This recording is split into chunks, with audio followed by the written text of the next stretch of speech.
Hi, folks. Welcome back. Today, we're going to talk about something that happened a few days ago that I was a part of, America First United. Now, what was America First United? America First United was a conference, a meetup of sorts, organized around the idea of pushing back against foreign influence in America and putting America and Americans first. This coalesced into an event out in Columbus, Ohio, which I took part in. The event was organized by Amy Dangerfield and her husband, Danny Brinkat. Several people were on the lineup, including Jake Shields, Casey Putch, Joe Webbin, Joel Tenney, Sam Parker, Mark Moran, David Serpa from California, Alex Jones' son, Rex Jones, Calvin Robinson, Daniel Molina, Nathan Remillard, and several others. A really great group of people that I got to meet, some of whom I already knew and others that I met for the first time there. It was a terrific opportunity to connect with like-minded people, exchange ideas, and honestly learn a few lessons as well. Now, this was billed as a bipartisan event. There were several people brought out from both sides of the political spectrum. The majority of the speakers were right-wing. To be fair, they were largely conservatives, some of them Christian nationalists, but there were also people there from the complete opposite side of the spectrum, from the left. The goal of the event was to discuss the extent of foreign influence in our government and to platform candidates around the country who were willing to take a stand against that influence.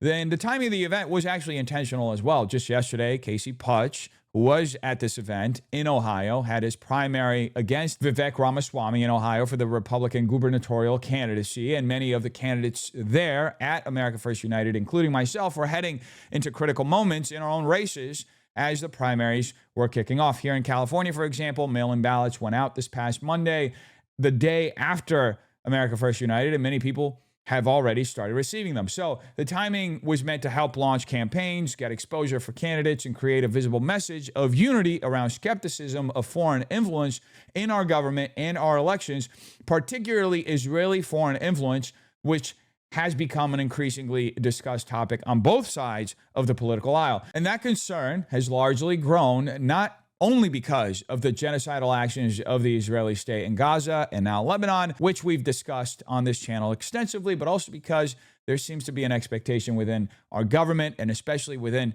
my own party, the Republican Party, that you must provide unconditional support for the state of Israel, regardless of what actions that state takes.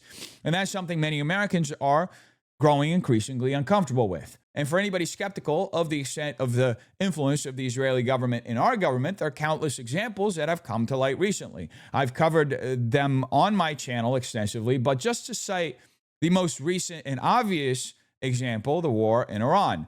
Initially, Speaker Mike Johnson, Senator Tom Cotton, and Secretary of State Marco Rubio all discussed how we got into this war because of Israel. The State Department itself also released a memo on April 21st explaining that the United States engaged in military action against Iran in collective self-defense of Israel. Now, all that being said, there were several criticisms online directed at America First United, and the event itself went viral almost immediately after it was announced. I personally did not receive much criticism myself, but I do want to address some of the broader issues because I was there, I saw what happened firsthand, and I'm privy to some behind-the-scenes information that I think provides important context. Now, first and foremost, I want to say this very clearly. Amy and Danny organized the event with the best of intentions. Their goal was not only to platform candidates, but to create an opportunity to bridge divides in this country and have a serious discussion about what it actually means to put America first. That's why the event was bipartisan. They wanted people from different sides of the political aisle to come together and discuss the issue of foreign influence in our government. And let's be honest, you would have to be living on another planet not to recognize how divided this country and the world has become over the last few years, politically, culturally, socially. These are some of the most divisive times in modern American history. You see people getting their homes vandalized for having Trump signs, people losing their jobs for wearing MAGA hats or expressing conservative viewpoints.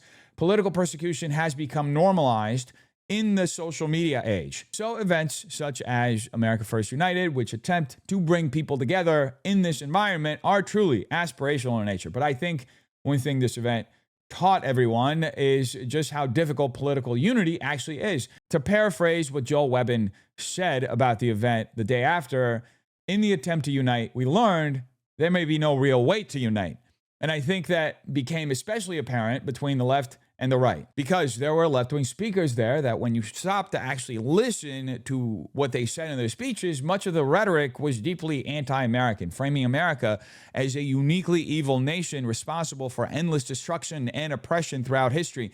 That worldview is fundamentally dishonest and deeply un-American, and it undercut the spirit of an event that was supposed to be about America first. But again, that was part of the lesson. The event exposed ideological fractures and divides that are very real and not easily resolved, which at the end of the day made it apparent again that the left is still the left. They want us dead. Even when there are overlapping criticisms about foreign influence, the motivations between the left and the right for those criticisms are completely different. Conservatives are generally approaching this issue from the standpoint of preserving sovereignty, national identity, and the American constitutional order, while the left approaches it largely through a Marxist oppressor versus oppressed framework, racial grievance politics, and anti-American ideology. That became very apparent during the event itself. Now, one thing I was personally critical of from the beginning was the inclusion of these leftists and the Muslim speakers. As far as the left goes, I've been to enough Antifa protests to know many of these people genuinely hate us. They hate conservatives. They want us dead. Some openly fantasize about violence against us. I voiced those concerns privately before the event, albeit later in the process after everybody was booked, because I questioned whether this sort of coalition was actually feasible. But I also thought maybe I could be wrong. Maybe something constructive could come out of this. And in the end, I think everyone saw just how difficult that kind of political unity truly is to achieve at this point in time. And as far as the Muslims in the event go, look, freedom of religion and freedom of speech are foundational rights in this country.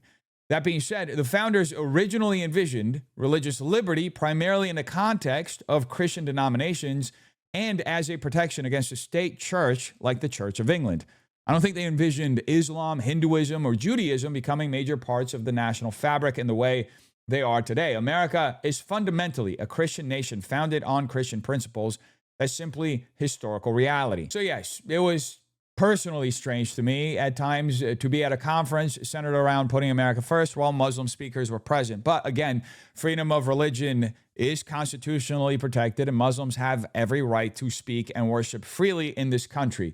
At the same time, I believe America's identity must remain in Christ and Christianity. There's no negotiating around that. And I also think that Christians need to start understanding the reality of these alliances. For Christians, any willingness to work alongside Muslims generally comes from empathy and a desire for peace and ultimately conversion through Christ. But I also understand that for Muslims, this alliance is largely one of convenience. See, historically, I know what happened when Muslim empires conquered Christian lands. That history is actually deeply personal to my family. See, while my mom is Italian, my father's side is Portuguese. My last name, Feitosa, comes from a village in northern Portugal that played a key role during the reconquering of the Iberian Peninsula. The centuries-long effort to reclaim the Iberian Peninsula, Christian lands, from Muslim rule. And I've been to Portugal. I've been to Spain. I visited Templar fortresses and studied that history extensively. Portugal itself emerged as a nation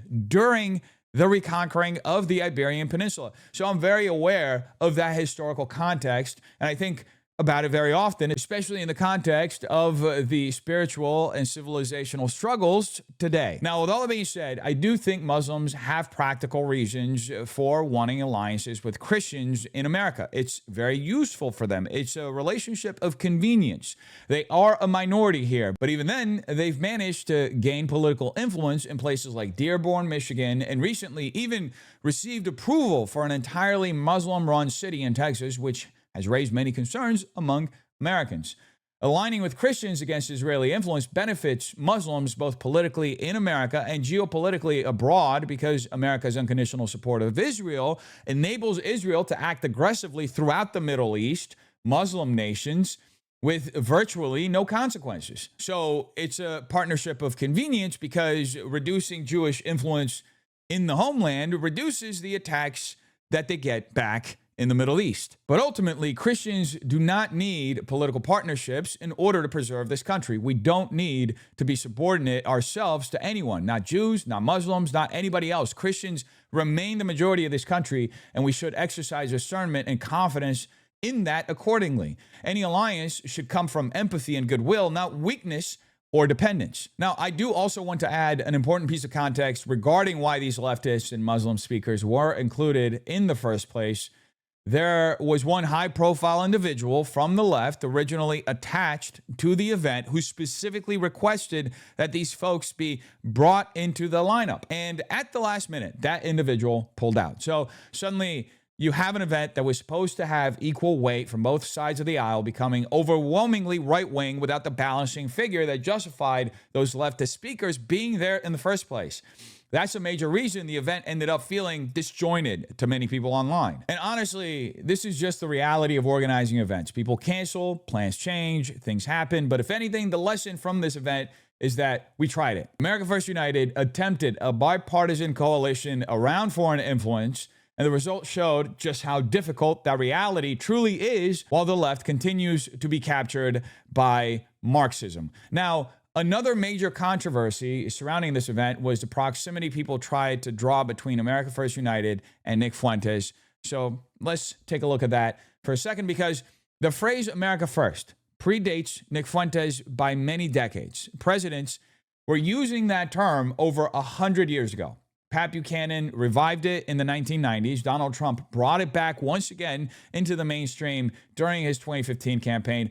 But it's also true that today, the phrase is heavily associated online with Nick Fuentes and his movement. America First is, in fact, part of his branding, his show, his merchandise, his political identity. So any honest person in politics would naturally agree that people immediately associate America First with Nick, which is why people immediately associated the event with Nick. But as far as my understanding goes, Nick had no involvement in organizing the event. He didn't select speakers, he didn't choose a venue, he didn't provide funding, and he didn't direct any operations behind the scenes.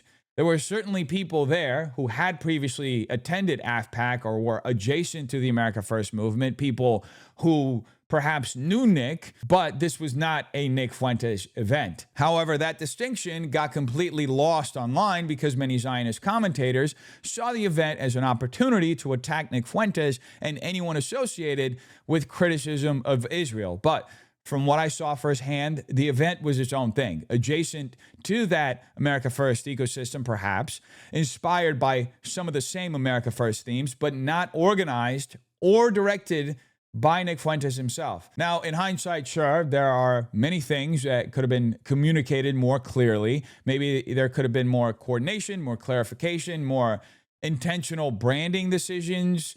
Hindsight is always 2020, but the narrative that this was secretly some Nick Fuentes operation is just simply false. And frankly, a lot of the people pushing that narrative are just dishonest actors looking for attack vectors against anybody who questions Israeli influence in American government.